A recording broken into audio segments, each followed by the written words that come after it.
Turminha, agora o assunto é especialmente para as mulheres que nos acompanham. E toda mulher não adianta, nós estamos sujeitas ao período menstrual e, junto com o período menstrual, muitas sentem aquele desconforto, né, nessa região embaixo da barriga, a cólica. A cólica é normal, mas em alguns casos a cólica pode significar o sintoma de um problema mais sério, que pode inclusive impedir uma gravidez, uma dificuldade de gestação. Nós vamos falar agora com a ginecologista, a doutora Juliane Lotufo. Mais uma vez, doutora, muito obrigada pela presença. Mais uma vez aqui, eu agradeço também. Doutora, só para a gente entender melhor, né? O que é o ciclo menstrual? O que acontece com o nosso corpo, com os nossos órgãos e o que de fato é, né, esse sangramento que a gente tem sempre uma vez por mês? O sangramento cíclico é a descamação do endométrio. O nosso útero ele tem uma camada que reveste o útero. E essa camada descama todo mês quando a gente tem liberação dos nossos hormônios. O hormônio principal é o estrogênio, por isso que no que você falou em termos de doença, mais na frente a gente vai falar, porque essa doença ela aumenta com a liberação do nosso hormônio, por isso que é uma doença de difícil controle, porque o próprio estrogênio provoca. Mas no ciclo menstrual, todo mês a gente tem a liberação dos hormônios, sai de uma glândula que tem no nosso cérebro, chama hipófise, da hipófise vai para o ovário, do ovário vai para o útero. Aí aquele tecido descama e você sangra. E esse sangramento em algumas mulheres, que isso varia de acordo, assim, composição de útero, algumas mulheres têm o útero um pouquinho viradinho para trás, isso aí propicia cólica. Algumas mulheres são muito tensas, o sistema emocional também produz essas cólicas, né?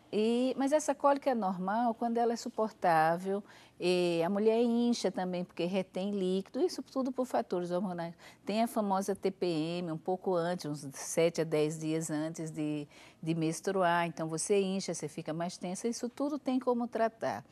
Mas o nosso bicho-papão com relação à cólica menstrual é uma doença que se chama endometriose. Então esse tecido que reveste o útero, chama endométrio, ele começa a nascer fora do local de origem, fora do útero. Então, o OSE é essa implantação anômala do tecido. Então, ele nasce na bexiga, na trompa. E como é que ele vai parar nesses lugares? A menstruação, em vez de ela descer e sair pela vagina, existe um refluxo. Ela volta pela trompa, um pouco de sangue, com esses pedacinhos de endométrio, e vai se implantando no intestino, na bexiga. Então, tem mulheres que têm problemas seríssimos de intestino, de ter que operar, de tirar um pedaço do intestino, se a doença progride. E por que hoje a gente dá o diagnóstico mais fácil? No passado, muitas mulheres ficavam inférteis, porque essa passagem do sangue pela trompa vai deixando a trompa endurecida. E aonde se dá a fecundação? Na trompa. Então, o óvulo, a mulher ovula todo mês, aquele líquido com o óvulo cai dentro do abdômen e a trompa vai lá, tem que ser móvel, vai lá e pesca esse óvulo. Quando esse sangue menstrual passa por dentro da trompa, a trompa não consegue fazer esse movimento de pegar, ela perde a motilidade. E ela pode ficar aderida, ela pode grudar no ovário, ela pode grudar no intestino, e aí a mulher não consegue engravidar. Por isso que pode causar uma infertilidade. Uma infertilidade. Hoje, assim, para você ter uma ideia, 70% das mulheres que têm endometriose, elas são inférteis. Entendeu? Um número bem significativo. Aí tem que tratar, né? Muitas se revertem e elas engravidam. O que não pode é assim, você tem uma filha. Todo mês ela tem cólica menstrual, aquelas dores absurdas de parar no pronto-socorro, de suar, de ficar pálida, isso não é normal. Essa cólica que incapacita a pessoa não é normal, tem que procurar um médico. Pode ser o sinal de algum problema Pode ser, a doença diagnóstica é difícil, porque muitas vezes não dá em exame nenhum. Então a gente tem que ir para o sintoma clínico, né? Dificuldade, às vezes dor, sensação de que vai evacuar e não consegue, dor ao evacuar, cólicas menstruais de iniciais e depois essas cólicas começam a aparecer fora da menstruação. Então é aquela famosa dor pélvica fora de período, né? Fora da menstruação. E intestino preso, né, porque pode gerar constipação intestinal. Isso tudo são sintomas. Doutora, então pelo que a senhora falou, além da endometriose poder causar infertilidade, ela também pode causar problemas e doenças na bexiga, Sim, no intestino, porque a partir do momento que esse tecido, né, e esse sangue, ele desce, mas ele volta um pouquinho e ele pode ir para outros órgãos, né, ou mesmo se implantar, fixar em outras regiões do nosso corpo, pode também causar outros problemas. Outras doenças, pode causar outras doenças. A origem da endometriose, até muitos anos atrás, ela era desconhecida. Hoje Tem algum grupo de risco, doutora, ou não? Qualquer mulher mesmo? Mulheres com fluxo menstrual abundante, mulheres que não tiveram filhos, porque a gestação, você toma um banho de hormônio, você fica sem menstruar um tempo. Então, a doença vem com a menstruação, com a liberação de estrógeno. Na gravidez, nós não temos essa liberação e não temos menstruação. Então, quando a mulher tem um número de filhos considerável, dificilmente ela tem endometriose, entendeu? Por quê? Porque ela ficou muito tempo sem menstruar. Então, a pessoa que menstrua muito cedo, porque daí ela sangra todo mês desde muito cedo, essas pessoas são propícias a ter endometriose. Mulheres muito ansiosas, perfeccionistas, que se estressam demais, porque já está comprovado que o estresse oxidativo pode desenvolver a doença. Olha que interessante alimentação, isso, o estresse pode desencadear a doença. Fiquem mais calmas, mulheres.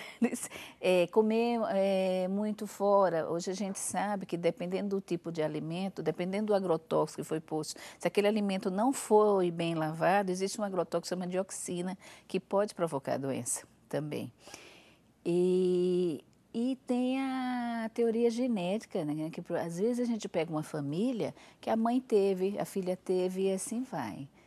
Perfeito. A gente recebeu aqui uma participação da Márcia Pakuski. Se eu errei a pronúncia, me perdoa, viu, Márcia? Ela diz que quer fazer alguns questionamentos. Você pode aproveitar esse mesmo espaço aqui da rede social e trazer aqui para a gente suas perguntas, nós respondemos no próximo bloco ao vivo. Eu já tenho algumas perguntinhas separadas, doutora, e eu estou vendo aqui, monitorando as redes sociais, tem algumas pessoas pedindo para você reforçar a orientação em relação ao cérebro. De fato, tem relação, viu, gente? O cérebro, a glândula do cérebro com a menstruação. A gente vai explicar melhor, mas a glândula, né, depois é o ovário, do ovário para o útero. As gonadotrofinas, né? Que essas gonadotrofinas, que é o FSH e o LH, que é o hormônio folículo estimulante, que faz a gente ter o óvulo, e o hormônio luteinizante, que é o que faz o óvulo amadurecer. Então, a glândula do nosso cérebro, ela libera... Isso, o ovário tem estrogênio e progesterona, né, no nosso ovário, e o ovário libera isso e vai para o útero. Aí, toda essa liberação hormonal, né, quer dizer, na verdade, nós respiramos hormônio, tudo funciona à base de hormônio. Incrível como o corpo é uma máquina perfeita, uma máquina, não, né? A glândula do cérebro vai liberar um hormônio pro ovário, o ovário vai liberar para o útero. Do ovário vai para o útero e o útero provoca a descamação do endométrio, né? Por isso que, de repente, se você tiver alguma coisa que atrapalha esse circuito, de repente você faz um cisto de ovário, você pode ficar sem menstruar, ou você pode menstruar 2, 3 vezes no mês, ou você pode ter sangramentos excessivos. Qualquer patologia que comprometa o ovário, ele corta esse circuito, né, da coisa ser certinha todo mês. Perfeito. Doutora, vamos fazer uma pausa rapidinha? Vamos. Então, agora, durante o intervalo, eu vou aproveitar e vou passar todas as perguntinhas que chegaram para a doutora. Você que está em casa, aproveite também para mandar a sua pergunta e no próximo bloco a gente reserva para esclarecer as suas dúvidas. Hoje, bate-papo sobre saúde da mulher com Juliane Lotufo, médica ginecologista. Pausa rápida, voltamos em instantes.